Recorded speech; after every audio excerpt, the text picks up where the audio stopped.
المايك محمود شبير دياله صقار فروخ وكحاب الانبار، وهاي كسرة تمسح شرفكم بالنعال.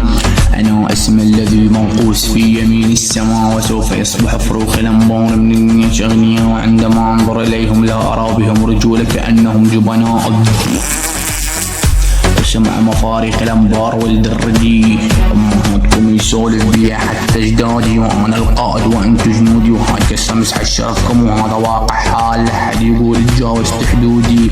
وانا محمود الزعامة وفروخ الانبار جوا ايدي، وهذا صوتي وهذا شدي، وعلى سوال بالانبار وكحاب وانا ابقى وحدي. اذا انقلب العالم ضدي سوف ادمر فروخ الانبار وانا وحدي، ولا كذب لساني ولا فؤادي. وانا عمكم الشايب محمود شبير ديالي عندما اتكلم بزودي.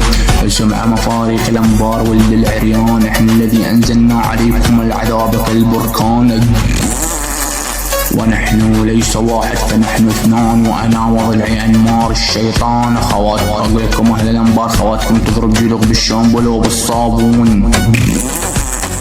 سمعوني مفاريق الانبار، اتناقش ويا خواتكم على قناة وطن. وشبير الانبار صمت بالزبين بنص واشنطن، وكحاب الانبار من حطن وضرطن، وداعت انمار من العير ويمشطن، ومن شبت عيري يتعاطن.